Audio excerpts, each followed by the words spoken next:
Oke. Barakallahu fikum jami'an. Sholihin sholihat, coba lihat halaman 71 di bukunya, buka 71 ya, sambil dilihat.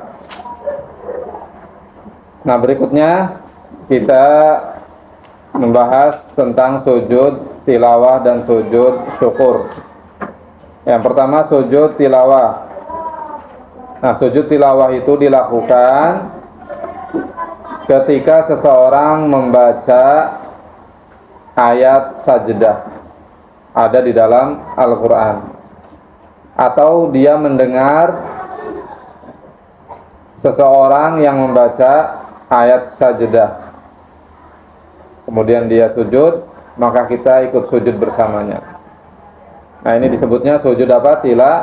Tilawah, yaitu sujud yang dilakukan ketika membaca atau mendengar ayat sajdah dibacakan. Mana dalilnya? Dalilnya adalah hadis riwayat Imam Bukhari dan Imam Muslim rahimahumallahu ta'ala, dari sahabat Abdullah bin Umar radhiyallahu anhuma, kana Nabi sallallahu alaihi wasallam yaqra'u alaina surah fiha as-sajdah. Kata Abdullah bin Umar, Nabi sallallahu alaihi wasallam pernah membacakan kepada kami surat yang di dalamnya terdapat ayat sajdah. Fayasjudu wa nasjudu ma'ahu. Nabi kemudian sujud dan kami semua ikut sujud bersama Nabi sallallahu alaihi wasallam. Hatta ma yajidu ahaduna maudi'an li jabhatihi. Sampai-sampai ada salah seorang di antara kita yang dia tidak kedapatan tempat untuk sujud. Jadi Nabi SAW ya, turun wahyu kepada Nabi, kemudian Nabi membacakan kepada para sahabat ya, membacakan ayat tersebut. Nah, ketika melewati ayat sajdah, Nabi bersujud dan para sahabat seketika semuanya langsung ikut sujud bersama Nabi SAW. Dan ada di antara para sahabat yang dia bingung mau sujud. Wah, kemana nih sujudnya? Karena tidak ada tempat untuk meletakkan dahinya. Jadi sudah kepenuhan. Ya, karena semua serempak tiba-tiba sujud berut. Nah, maka bingung orang yang kemudian dia delay terlebih dahulu, ya, loading terlebih dahulu, enggak ngeh, akhirnya mau sujud tapi sudah tidak ada tempat untuk sujud. Nah, ini ya tentang sujud tilawah. Nah, kalau kalian membuka Al-Quran, kalian akan dapati ada 15 ayat sajdah ya. Biasanya kalau di dalam Al-Quran ada tanda seperti tanda kubah ya, di ayatnya ada 15. Tuh lihat di halaman 72, lihat di situ. Yang pertama ada di surat Al-A'raf ayat 206.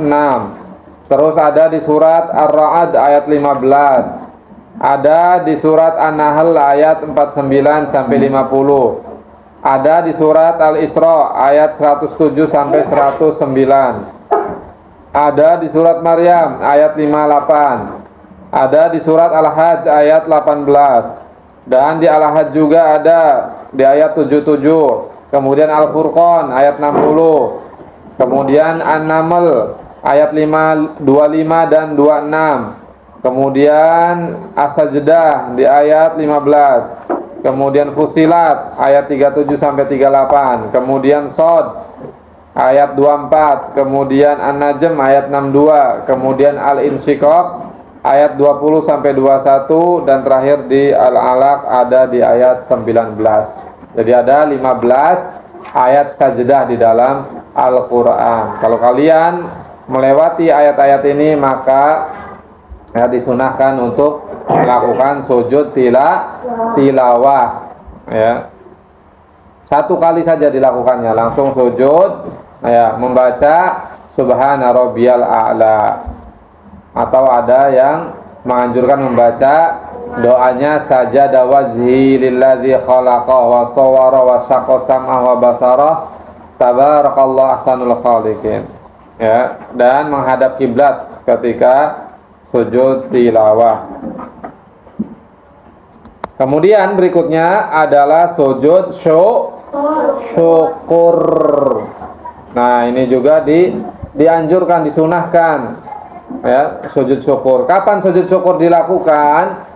Sujud syukur dilakukan ketika seseorang mendapatkan nikmat ya, terutama nikmat yang besar, atau ketika seseorang selamat dari mara bahaya, maka dia di situ disunahkan untuk bersujud kepada Allah Subhanahu wa taala sebagai tanda syukurnya kepada Allah, sebagai tanda terima kasihnya kepada Allah Subhanahu wa taala. Nah, di dalam hadis riwayat Abu Daud dan Ibnu Majah dari sahabat Abu Bakrah radhiyallahu anhu, anna Nabi sallallahu alaihi wasallam kana idza atahu amrun yassarahu aw yussarru bihi aw busyira bihi kharra sajidan syukran lillahi tabaraka wa taala. Bahwasanya Nabi SAW apabila mendapatkan sesuatu yang menyenangkannya, atau Nabi disenangkan oleh sesuatu, atau Nabi mendapatkan kabar baik, kabar gembira, maka Nabi SAW langsung bersungkur sujud sebagai rasa terima kasih, rasa syukur kepada Allah Subhanahu wa taala. Ya. Tapi perlu menjadi catatan bagi kita semua ya, bahwa sujud syukur ini dilakukan kalau kita mendapatkan nikmat yang besar, yang istimewa. Jadi tidak mesti atau selalu kita bersujud syukur setiap saat. Ini tidak boleh juga ya, karena sujud itu ibadah kepada Allah, maka harus ada tuntunannya. Contohnya dari Nabi Shallallahu Alaihi Wasallam kapan seseorang melakukan sujud.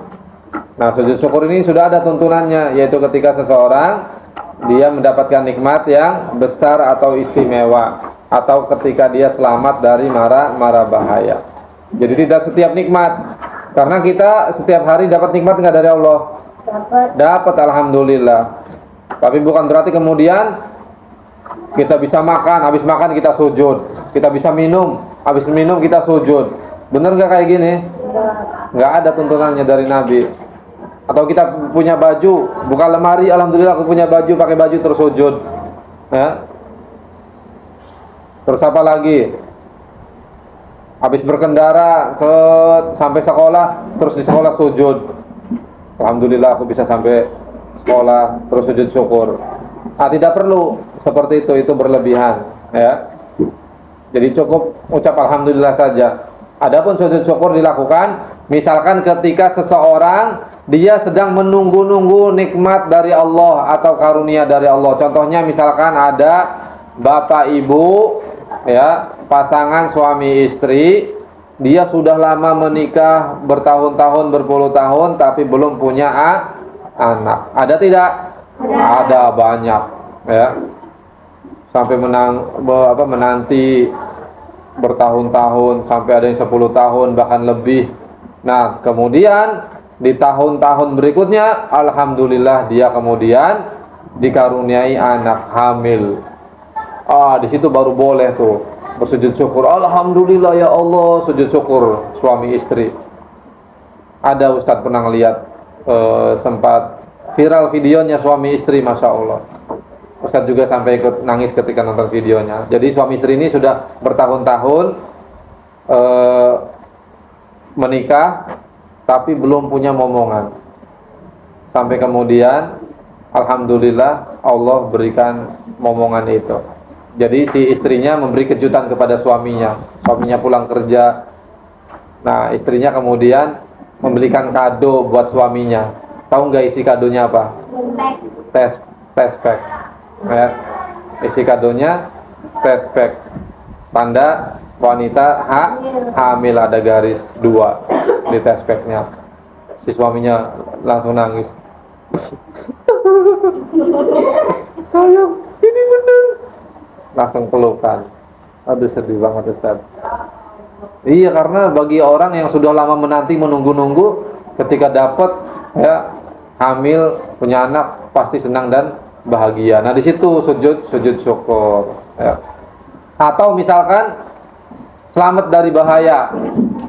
Kayak ada kecelakaan, kan sering banyak tuh. Ya, ada apa mobil truk atau tronton, dia jalan tiba-tiba ternyata remnya blong atau apa. Banyak kejadian di jalanan. Terus tabrakan, kecelakaan beruntun.